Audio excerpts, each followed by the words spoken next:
Yang gagal panen sing beriman mesti ya iku mau wis ancen wayahe. Urip sing penting sak madya. Masya Allah. Urip Artinya itu seharusnya ya secukupnya saja. Hari ini gagal panen, mungkin Allah menakdirkan saya supaya introspeksi. Yang selalu bikin cinta hanyalah satu. Yang selalu bikin cinta hanya Elvito. Assalamualaikum warahmatullahi wabarakatuh. Waalaikumsalam warahmatullahi wabarakatuh. Bismillahirrahmanirrahim. Alhamdulillahirabbil alamin. Wassalatu wassalamu ala asyrafil anbiya wal mursalin wa ala alihi wa ashabihi ajmain. Amma ba'd. Hadirin hadirat seluruh pendengar radio El Victor rahimakumullah. Alhamdulillah kita ditakdirkan oleh Allah bisa bertemu lagi, walaupun ini hampir sudah lama saya nggak ketemu dulur-dulur Victor ini ya.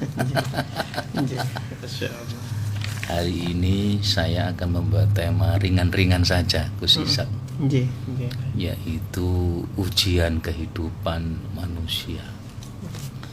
Jadi menungso niki diuji, Gus Ishak. Diuji kesehatan, diuji sakit, diuji terkenal gitu ya. Viral gitu ya. Diuji tercemar gitu ya. Apalagi dunia sekarang, dunia medsos, gampang orang itu terkenal, juga gampang orang itu tercemar gitu ya. Kasus sedikit saja sudah viral. Kalau kasusnya baik ya baik, tapi kalau ketika kasusnya jelek, waduh gitu ya. Itu menenggelamkan itu ya. Tapi kalau kasusnya baik itu meninggikan. Nah, itu. Hadirin hadirat rahimakumullah. Di dalam surat Al-Baqarah ayat 155 itu Allah menguji manusia dengan 5 hal. Nah, ini. Allah berfirman, walanabluwannakum bisyai'im minal khaufi, 1, wal ju', 2, wa naqsim minal amwal, 3, wal anfus, 4, wal naqsim minal amwal wal anfus was samarat, 5, obatnya 1, wa basyiris sabirin, dan gembirakanlah orang-orang yang sabar. Ujian kehidupan pertama manusia itu yaitu walanabluwannakum bisyai'im minal khauf, ketakutan. Nah ini. Jadi menungso ini diuji dengan takut. Pasti itu Gus Ishak. 1, takut jatuh. Nah itu ya. Takut misalnya kena kecelakaan. Takut subhanallah, yaitu ya takutlah gitu ya. Maka di sini ketika diuji ketakutan itu kita harus zikirnya ya la haula wala quwata illa billahil aliyil azim. Masyaallah.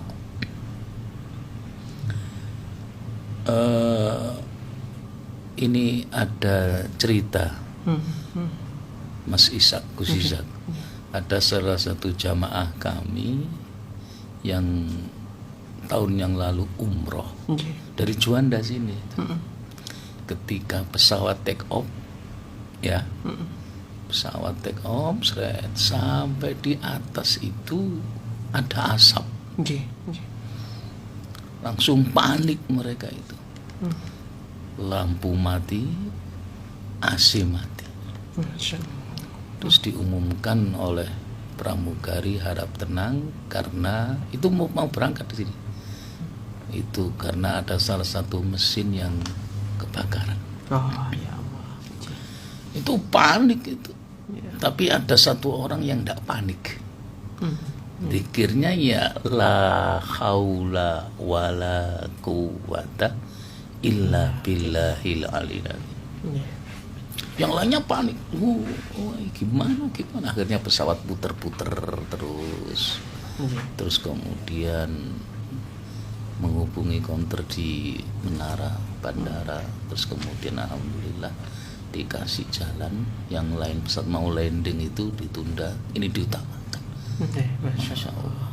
Itu sudah panik. Terus sambung landing, kemudian suruh turun semuanya, ganti pesawat. Jadi orang itu kalau menuju mau kecelakaan itu ya takut. Iya. Ya, takut. Pasti. Lah zikirnya ya satu, la haula wala quwata illa billahil aliyil azim. Kalimat zikir ini biasa. Tapi kalau sudah kepepet butuh. Itu la haula wala quwata illa billahil aliyil azim. Masya Allah. Bapak Ibu kalau pengen zikir ini sekali-kali naik bis, yaitu Sumber Kencono itu. Jurusan Jogja itu. Iya. Duduk di belakang sopir. Bom itu.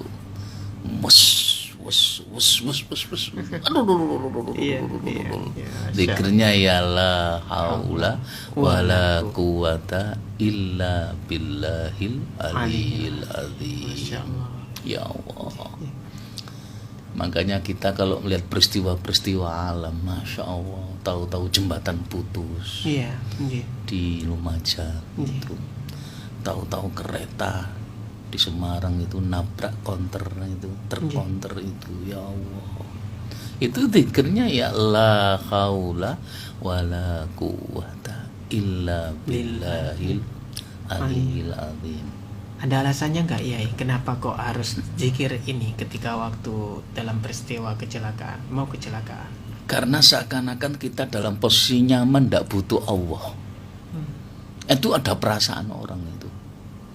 Maka kita harus punya sifat jangan merasa nyaman ketika sehat, jangan merasa nyaman ketika naik kendaraan, jangan merasa nyaman kecuali kembali kepada Allah. Masya Allah. Saya merasakan dahsyatnya zikir ini ya ketika kemarin sakit itu. 3 bulan lumpuh gak bisa jalan. Nangis tok itu. Masya Allah. La haula wala quwata illa billahil aliyil azim. Siapa yang mau moro-moro bangun tidur gak bisa bangun. Siapa yang mau bangun-bangun tidur tangan tidak bisa digerakkan. Padahal sebelumnya nonton TV guyu kan begitu ya. Siapa yang mau tahu-tahu bangun tidur subhanallah kaki tidak bisa digerakkan. Ya Allah. Maka kita bangun tidur ya doanya ya alhamdulillahilladzi ahyana ba'dama amatana wa ilaihin nusyur. Ya Allah.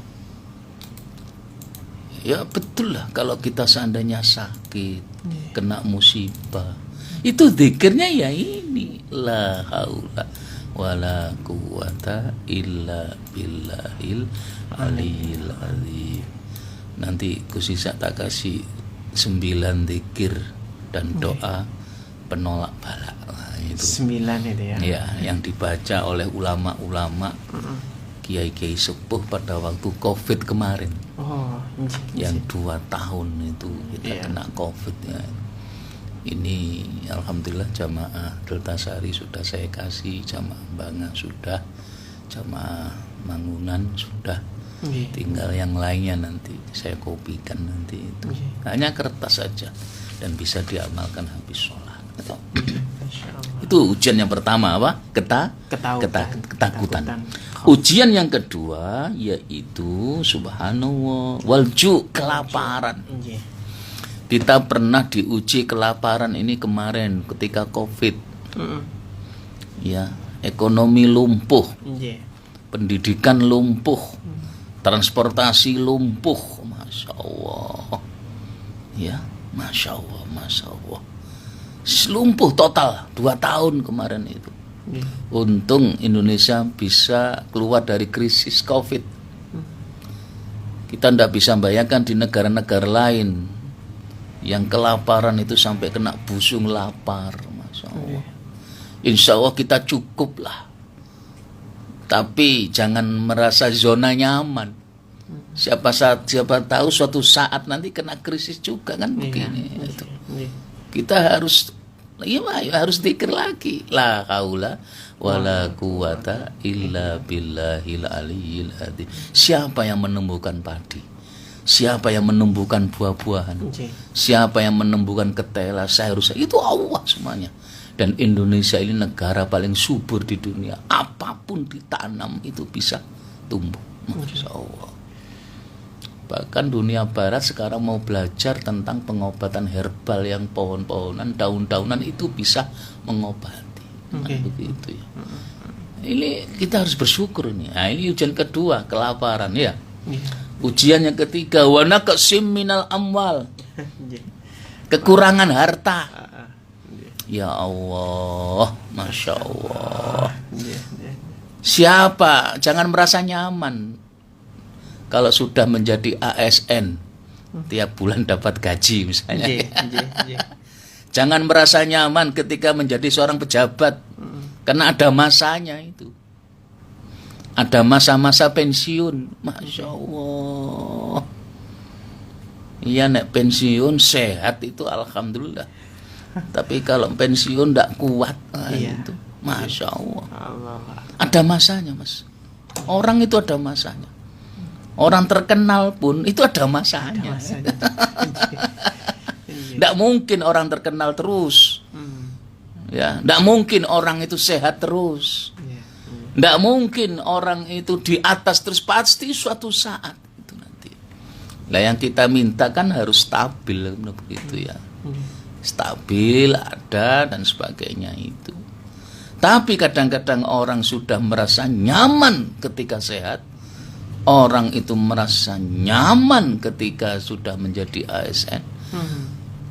Orang itu merasa nyaman ketika menjabat. Masya Allah. Itu ada masanya itu. Pedagang, Mas Isa.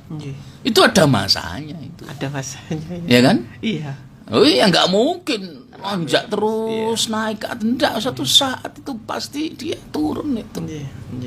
Pedagang-pedagang gak koyo mbiyen Mas, mbiyen lah tol sego iku masyaallah. Saiki wis akeh saingane. Lho. Juragan kos-kosan ya ngono. Masa mbiyen masyaallah klumbu akeh saiki ana saingane. Nggih. Masyaallah. Wa naqsim minal amal, terutama orang-orang yang tidak kuat menghadapi masa pensiun. Nah ini, Masya Allah banyak. Nggih ngapunten, di lingkungan kami kan ASN. Jadi ketika pensiun nggak kuat, nggak siap. Nggak siap, dulu dihormati, dulu dihargai, dulu dapat tunjangan banyak. Itu Masya Allah. Ketika SK turun gitu ya, jabatan Anda habis harus diganti gitu ya, langsung besoknya seminggu itu tidak bisa bicara. Ya Allah. Masya Allah. Ini teman saya sendiri datang ke kampus itu langsung diantar, digonceng pakai kursi roda. Masya Allah. Ya orang kaget sudah itu. Dulu naik mobilnya dibuka. Iya. Dulu bawa tas, ada yang membawakan. Ada yang membawakan begitu ya. Masya Allah. Dulu ketika masuk orang hormat, selamat pagi Pak. Masya Allah. Ketika sudah pensiun, tidak menjabat, kaget. Masya Allah. Makanya benar ada salah satu guru kami itu bicara, untuk turun jabatan, nggak menjabat lagi ya. Itu prosesnya belajar 2 tahun. Masya Allah. 2 tahun ya opo lungguh kursi. 2 tahun ya opo, Masya Allah. supaya menyesuaikan bawa tas sendiri. Nah, itu. Nggih. Belajar lagi yaitu datang ke orang, siap dicaci, siap dilokno. Nah itu belajar. Nah orang tidak siap seperti itu. Masya Allah. Makanya saya kemarin sakit lumpuh 3 bulan nggak bisa melaku, itu nangis doh itu. Oh gini ya, kalau orang tidak bisa jalan. Ya. Oh begini ya, ya Allah. Orang yang belajar dari tempat tidur bangun, dari bangun berdiri 3 menit sekuat jatuh lagi, gitu ya. Oh begini ya kalau ke kamar mandi digendong dituntun. Masya Allah. Itu 3 bulan saya ngalamin. Makanya ketika saya duduk kursi roda waktu 3 bulan itu masih duduk di santai-santai di teras rumah sambil mendengarkan qiraah di masjid, saya nangis. Apalagi ketika azan orang berjalan, Masya Allah, nikmatnya orang berjalan itu. Iya, ya Allah. Lu ngini lo kadang-kadang dikasih kaki bisa berjalan, sik sempat-sempatnya gendaan. Sik sempat-sempatnya maksiat, sik sempat-sempatnya selingkuh. Ya itu. Fabi ayyi ala'i rabbikuma tukadziban, nikmat mana yang engkau dustakan. Nah itu sudah nggih. Ketiga ini apa? Wa naqsim minal amwal. Yang keempat ujian manusia itu wal anfus. Ya. Ya. Jiwa. Ujian jiwa, banyak jiwa yang sakit sekarang itu. Fisik boleh sakit, tapi jiwa jangan sampai sakit. Nek sakit fisik gampang mudahnya, tapi kalau sudah sakit jiwa sulit ini. Masya Allah. Mas Isa sudah pernah ke rumah sakit jiwa Menur? Pernah lihat. Belum pernah masuk. Ya Allah. Saya pernah menggantikan seorang guru untuk ceramah di sana. Ya Allah ya Karim, saya banyak belajar kepada pasien-pasien penunggu dan dokter-dokter di sana itu. Setelah saya tanya, siapa penghuni mayoritas ya?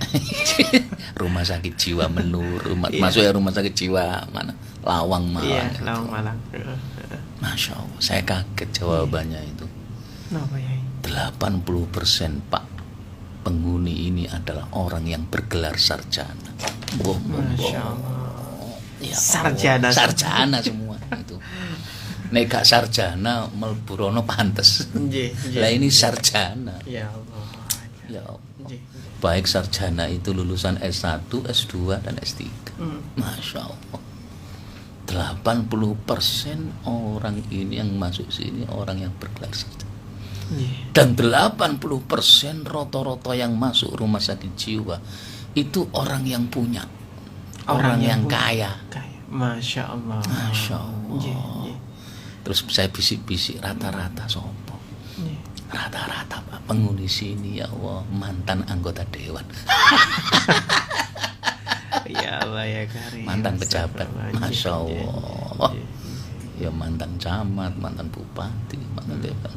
Sing lucu itu ada Pak mantan anggota dewan dari daerah sana itu. Nopo? Dia kampanye karena 5 tahun sudah jadi.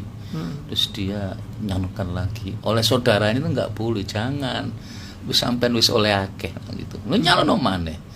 Nyalonkan lah ketika mau jalan lagi sawahnya dijual, rumahnya dijual gitu ya. Mobilnya dijual untuk kampanye itu.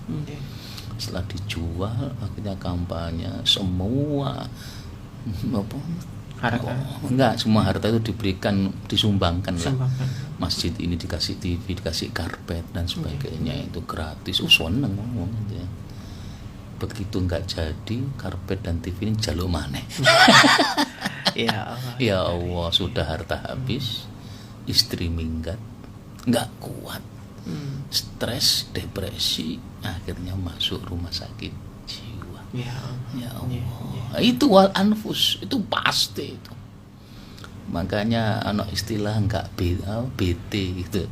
TB, tekanan batin atau batin tertekan. Itu ada itu. BT sama TB ini ya. BT sama TB itu Penyakit. ya, penyakit itu. Jiwa itu. Ono seorang suami digoda istrinya. Ngamuan naik. Sampai suaminya diketai. Itu tertekan itu. Sampai suaminya kuru gitu. Ada juga seorang istri yang mikirnya suami itu ya tertekan juga gitu. Ngaplokan. Wah itu jiwa, itu ujian itu.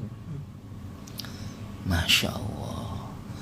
Wal anfus was samarat. Kekurangan buah-buahan, gagal panen kalau saya bahasanya itu. Gagal panen. Ini kalangan petani. Namanya petani itu Gus Isa, tidak mungkin selamanya dia panen terus. Ya kan? Iya. Pasti suatu saat gagal. Nah, petanen yang gagal panen sing beriman mesti ya ku mau wis ancen wayahe urip sing penting sak madya. Masya Allah. Urip Artinya itu seharusnya ya secukupnya saja. Hari ini gagal panen, mungkin Allah menakdirkan saya supaya introspeksi dan insya Allah tahun depan bisa panen manen. Loh, itu wong sing legowo itu. Wong legowo. Orang belajar, saya juga ingin belajar legowo. Pokoknya legowo lah. Ojo sampai ngeyelan. Sing repot itu dadi ngeyelan. Dikandani sing brengkel itu. Apa obatnya 5 ujian ini? Masya Allah. Ujian pertama tadi apa? Ketakutan, khauf. Yang kedua kekurangan kelaparan. Yang ketiga kekurangan harta, kekurangan jiwa, dan kekurangan buah-buahan. Terus yang terakhir ini obatnya wabasyiri sobirin. Gembirakanlah orang-orang yang sabar. Sabar iki gampang omongi tapi angel abot ngelakoni. Kapan belajar sabar? Kalau diuji sakit. Ya, kemarin saya nyambangi salah satu ustadz yang sakit, yang lumpuh. Betul kata panjenengan. Sabar itu ketika dilakoni pas lorong ngenten iki sing abot. Dia pakai kursi roda, nggak bisa jalan. Waktu saya nggak bisa jalan kemarin nyambangi kulo. Nah sekarang beliau cuci darah terus sakit, saya sambangi nangis kemarin itu. Memang bener Pak Aziz, anjing sabar itu ya pasti uji ini. Makanya sampean pengen latihan sabar, sampean loro. Tahu-tahu punya rumah gawaya mekiti sombong, Allah menjatuhkan rumahnya kebakaran ya nopo. Ya Allah. Entek gitu ya. Biyen duwe bojo ayu, wis puangga ngelokno sing bojo-bojone elek. Dilala sing wedok selingkuh, ditinggal aduh remek kon. Obatnya satu, wabasyiris sobirin. Ya kita lanjutkan. Itulah ujian-ujian kehidupan manusia Gus Isa. Ada 5 ya, Masya Allah. Yang tertera dalam Al-Quran. Ini nyata ini. 1 yaitu ketakutan. 2 kelaparan. 3 kekurangan harta, kekurangan jiwa, dan kekurangan buah-buahan. Gagal panen. Wabasyiri sobirin. Kalau kita ditimpa 5 musibah ini, obatnya ya sabar.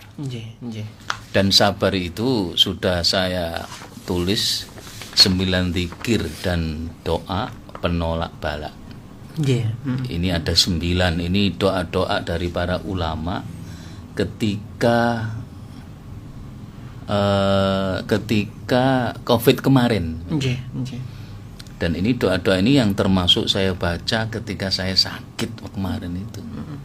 Dan alhamdulillah saya ditakdirkan Allah sembuh dengan 9 doa ini, termasuk doa dari panjenengan sedaya. Apa doa 9 zikir dan doa penolak bala bencana? 1 doanya Nabi Adam. Rabbana dzalamna anfusana wa illam taghfir lana wa tarhamna lanakunanna minal khasirin. Ini doanya Nabi Adam. Yang kedua yaitu doanya Nabi Yunus, la ilaha illa anta subhanaka inni kuntu minadh dhalimin. Masya Allah. Nah, ini doanya Nabi Yunus. Terus yang ketiga doanya Nabi Muhammad, Allahumma inna nas'alukal huda wat tuqa wal afafa wal ghina. Nabi Gus Isa itu memohon kepada Allah itu 4. Wahai Allah, anugerahkanlah kami 1 al-huda, petunjuk, wat tuqa, ketakwaan, masya Allah, wal afafa, kesehatan, ini kesehatan ini penting itu, wal ghina, dan kecukupan. Jadi Nabi itu sampai selama hidupnya itu berdoa ini 4 hal ini. Ini 4 hal ini, dan dia termasuk manusia yang paling sehat di dunia. Ya Allah. Dia hanya sakit 2 kali. Lah kita yang umur 40 bolak-balik loro, asam urat, kolesterol, liver, diabetes. Iya kan? Karena apa? Mungkin gak tahu ndonga.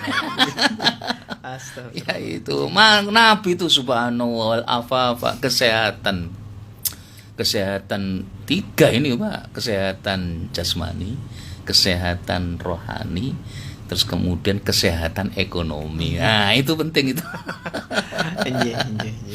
Terus doa Nabi yang keempat, Bismillahi tawakkaltu ala Allah, la haula wala quwata illa billahil aliyil azim. Anak-anak TK apal, ini doa keluar rumah. Masya Allah, doa keluar rumah ini luar biasa ini.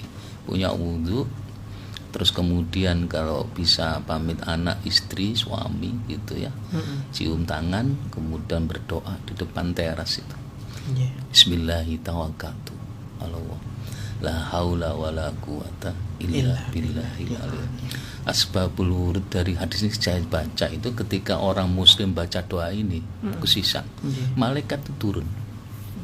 Terus mendoakan, ya Allah, hambamu yang berdoa ini, Bismillahirrahmanirrahim, Allah, la haula wala quwata illa billah. 1, berilah keselamatan. 2, berilah kesehatan. Terus yang ketiga, lancarkan perjalanannya. Masya Allah. Loh, kadang-kadang awake dhewe lali, moro-moro wis gak usah ndonga, prut gitu ya. Terus yang kelima ini, Bismillahi la yadurru ma'ismi syai'un fil ardi wala fis sama wa huwas samiul alim. Ini ketika mau makan jenengan ragu, makan ini takut kolesterol dan sebagainya, makan sate takut ya, kita baca ini aja. Bismillahi la yadurru ma'ismi syai'un fil ardi wala fis sama wa huwas samiul alim. Terus yang keenam, Allahumma sholli ala sayyidina Muhammadin tibbil qulubi wa dawaiha wa afiyatil abdani wa shifaiha wa nuril absari wa diyaiha wa ala alihi wa sahbihi wa sallim. Ini sholawat tibbil qulub. Jadi biasanya di pengajian-pengajian dibaca. Terus yang ketujuh, Allahu la ilaha illahu wal hayyul qayyum, ayat kursi. Nah, ini. Terus yang ke-8, doa Sayyidul Istighfar. Nah, ini Al-Quran ini juga. Ini hadis Nabi ya. Yang ayat kursi itu Al-Quran, ini hadis Nabi. Allahumma anta rabbi la ilaha illa anta khalaqtani wa ana abduka wa ana ala ahdika wa wa'dika mastata'tu abu'u bika min syarri ma sana'tu abu'u laka bi ni'matika alayya wa abu'u bi dzambi faghfirli fa innahu la yaghfiru dzunuba illa anta. Terus yang ke-9 ini ijazahnya Mbah Yai Hasyim Asy'ari itu. Dulu ketika Indonesia kena musibah, dia memberi ijazahnya ini. Li khamsatun utfi biha kharol waba al-khatimah. Al-Mustafa wal Murtada wa banahuma wal Fatimah. Li khamsatun, ada 5 perkara akhlak yang bisa memadamkan. Utfi itu memadamkan, menghilangkan kharol waba, panasnya wabah gitu ya. Al-Khatimah, yaitu panasnya yang wah luar biasa itu. Siapa itu Al-Mustafa, yaitu akhlaknya Nabi gitu ya. Wal Murtadha, Al-Murtadha itu akhlaknya Sayyidina Ali. Wabnahuma, putranya Sayyidina Ali ya, Hasan Husain. Wal Fatimah, dan ibunya gitu. Selama kita meneladani 5 orang ini, insya Allah kita dilindungi dari mara bahaya. Doa ini dibaca bisa habis sholat untuk wirid ganjil 333.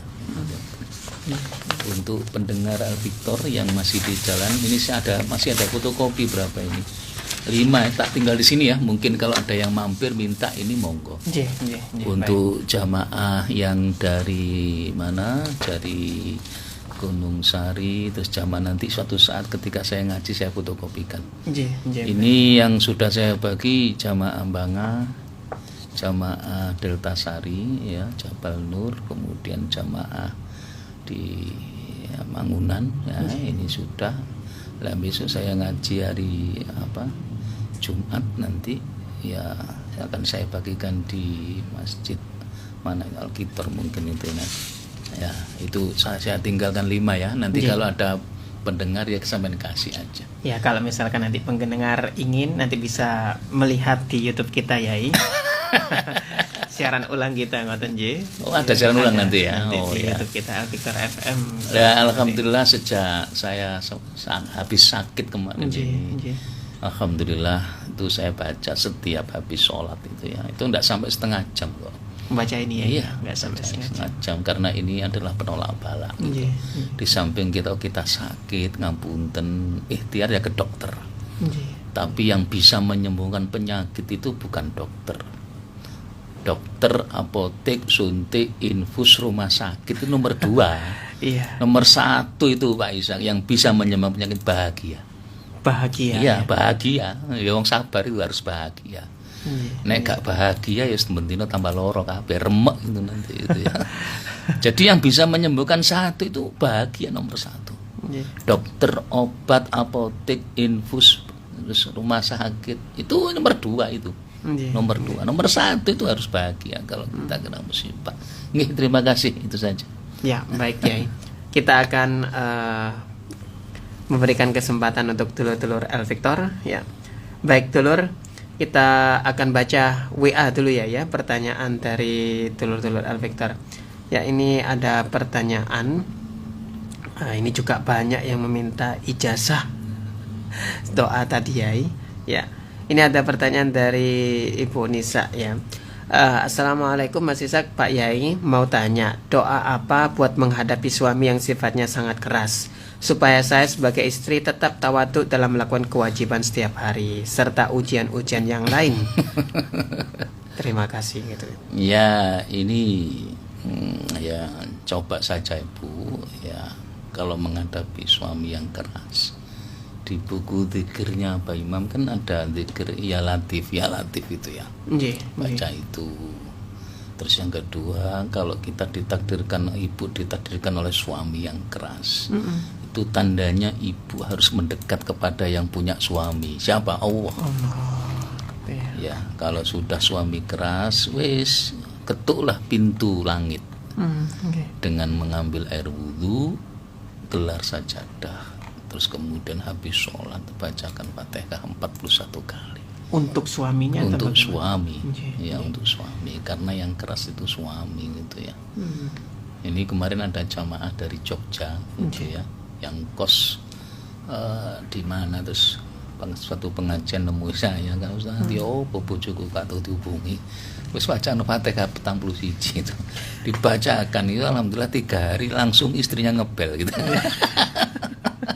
Ya, tembus berarti kan gitu. Itu sudah berbulan-bulan nggak ngebel karena dia kerja di sini. Istiqo kabari bagaimana gitu. Masya Allah. Itu bisa nyampe ya Al-Fatihah itu tadi. Bisa. Jangan itu juga untuk anak itu ya. Untuk anak supaya ndak mau sholat, gelem sholat. Terus terang ini juga ini pengalaman dulu anak saya waktu masih TK itu ndak mau dipondokkan gitu. Dua-duanya nggak mau. Piye opo carane Nggih, gitu. nggih, Saya datang ke kiai wis jaan silaturahim nang pondok.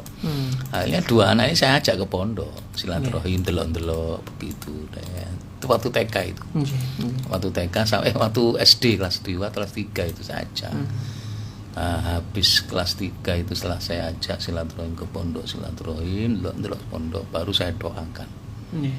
Waktu itu kelas 3 saya ajak silaturahim main-main ke pondok. Baru tahun keempat sampai kelas 4, kelas 5, 6 SD itu saya bacakan Fatihah terus. Habis sholat ya itu 41 kali.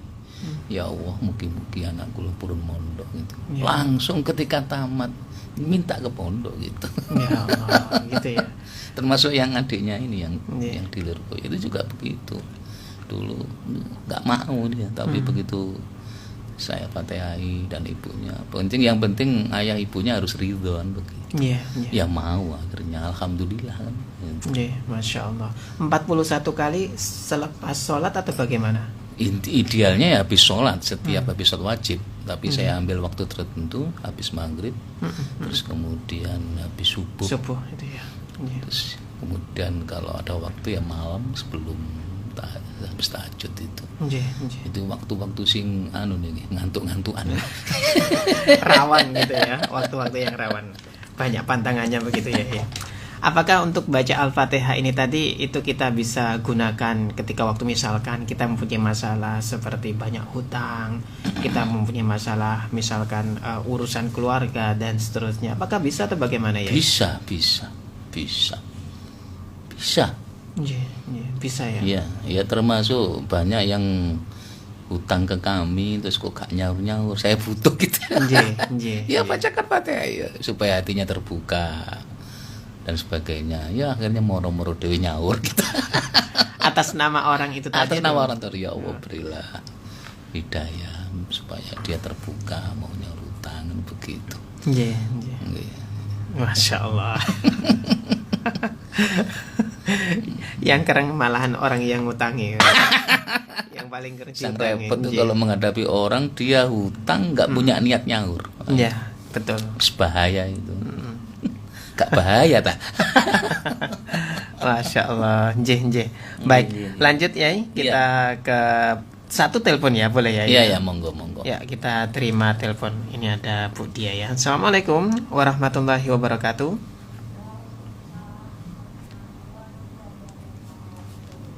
Silakan Bu Dia. Waalaikumsalam warahmatullahi wabarakatuh.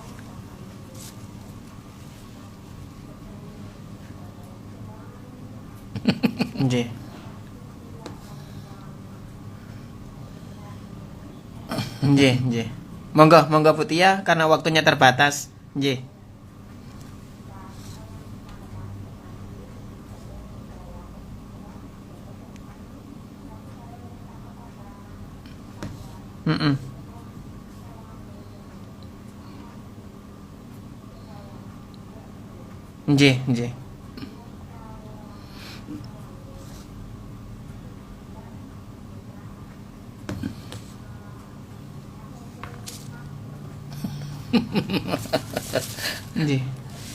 Pancet ae. Nggih.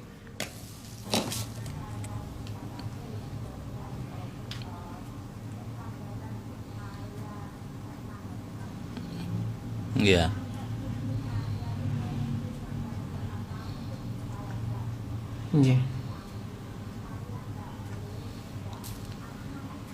Pertanyaannya Bu Dia, biar lebih singkat ngoten nggih.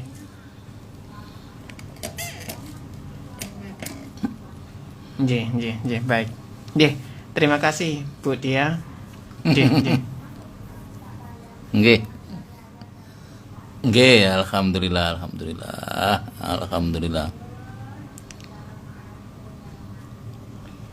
Waalaikumsalam warahmatullahi wabarakatuh. Ya ini problem yang sisa ya antara marotua mbek mantu itu kadang-kadang nggak cocok. Mbuh endi sing salah sing bener ya. Kadang-kadang kalau curhat itu si marotuane ngomong ini, sing mantune ngene gitu. wis ngene Ibu ya, jenengan punya mantu seperti itu ya ujian. Artinya nggak cocok gitu ya. Nggak yang mencocokkan, yang membuka hatinya mantu itu ya Allah kan begitu. Masya Allah. Iku mau ae Fatihah 41. Artinya ketika kita hidup tidak mengalami keenakan gitu ya. Dalam bahasanya ya ujian, itu artinya kita disuruh mendekat kepada yang atas gitu ya. Ya, mendekat kepada yang atas, teriakat riyadhah begitu. Dengan riyadhah itu ya Allah yang akan membuka tabir hati orang sing merengkel dan sebagainya itu. Nggih. Itu saja Bu, Fatihah mawon niku aku 41. Lebih simpel ya. Lebih simpel. Insya Allah kalau Al-Fatihah ini kan banyak yang hafal. Ya. Cuma istiqomahnya ndak itu. Yang penting kan istiqomah gitu. Iya. Semua amalan zikir itu bagus. Yang sulit kan istiqomahnya itulah. Bicara mengenai istiqomah itu seperti apa sih ya? Istiqomah itu ajek. Ajek. Tapi suatu saat seandainya jenengan ndak bisa, terus kemudian diganti lainnya ndak apa-apa gitu ya. Kan ada orang itu mengatakan istiqomah ini habis maghrib ini, ternyata diuji oleh Allah, habis maghrib ada tamu. Itu juga termasuk istiqomah itu. Karena melayani tamu itu juga termasuk kewajiban begitu ya. Habis isya istiqomah baca surat ini, tahu-tahu ada halangan, terus kemudian diganti misalnya malam, ya itu tetap istiqomah itu. Artinya istiqomah itu adalah hal kebaikan. Dan amalan yang paling keren itu ya nunggu waktu sholat itu. Iya betul. Sujud menunggu sholat. Makanya tadi kita sudah subuh, hari ini nunggu lagi duha. Nanti habis duha nunggu lagi duhur. Habis duhur nunggu asar. Habis asar nunggu maghrib. Habis maghrib nunggu isya. Isya nunggu tahajud. Tahajud nunggu subuh. Jadi pekerjaan yang paling keren itu ya menunggu sholat itu. Diniatkan untuk menunggu sholat berarti waktu itu kita nanti seandainya kita meninggal, kita termasuk golongan hamba Allah yang menunggu sholat gitu. Masya Allah. Jangan nunggu kaya, nunggu terkenal, nunggu viral gitu. Terus nunggu dapat wangsit begini, jauh usah. Nunggu sholat saja. Itu kata Romo Yai Gus Baha itu. Jadi pekerjaan yang paling keren yang dilupakan orang itu ya nunggu sholat itu. Keren sekali itu. Masya Allah. Hamba penunggu sholat, sehingga kita ketika meninggal akan dicatat oleh Allah ini termasuk hamba penunggu sholat. HPS itu ya. Nah sekarang itu mari sholat sambat, gua ditulis hamba yang sambat. Allahu Akbar. Masya Allah. Ya Allah, anjen sabar itu gampang ngomong. Abot nglakoni. Orang itu ketika diuji sabar, satu ketika menghadapi orang tua yang cerewet. Suami sabar ketika menghadapi istri cerewet. Istri sabar ketika diuji suami sing nggodho. Moro tua sabar diuji mantu. Nah itu. Mantu sabar diuji moro tua. Gak akan pernah habis ujian kehidupan. Nek ujian sekolah ono ijazahi. Ada masanya. Nek kalau ujian kehidupan sampai akhir hayat nanti. Ya Allah. Sing repot memang menghadapi ujian kehidupan, bukan ujian sekolah. Ujian sekolah ada waktunya, ono ijazahi. Repot itu kan ujian kehidupan. Siapapun itu ada ujian kehidupan. Gak ada persiapan malah. Gak ada persiapan. Ya Allah. Zikirnya ya satu, la haula wala quwata illa billah. Ini sudah saya kasih ya. Yaitu tadi doa keluar rumah itu bismillah tawakkaltu ala Allah. La haula wala quwata illa billahil aliyil azim. Nanti jamaah majelis taklim sabilillah nanti malam saya nanti saya bagikan nanti. Ini alhamdulillah ini sudah banyak yang mengerjakan. Dan saya ikut bangga lah. Kulo ngamalno sampai ngamalno gitu ya. Insyaallah banyak yang hafal ini. Ini doanya ulama-ulama kemarin waktu Covid itu. Ya, dirangkum gitu ya. Dirangkum. Jadi ada Quran, ada hadis, ada sholawat, ada ijazahnya Mbah Yai Hashim Asy'ari. Masyaallah. Baik Yai, karena waktunya juga pun telas. Kita tutup dengan doa Yai.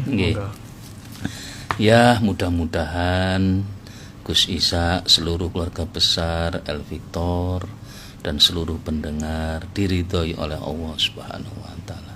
Al-Fatihah. Bismillahirrahmanirrahim. Alhamdulillahirabbil alamin. Arrahmanirrahim. Maliki yaumiddin. Iyyaka na'budu wa iyyaka nasta'in. Ihdinas siratal mustaqim. Siratal ladzina an'amta 'alaihim ghairil maghdubi 'alaihim waladdallin. Amin ya Allah. Ya. Insya Allah nanti materi ini akan dimuat di media online ya, saya tulis ya Gus Ishak, terus nanti saya kirim jenengan. Siap. Terus kemudian sampai kirimkan kepada pendengar, mudah-mudahan ini menjadi manfaat. Amin.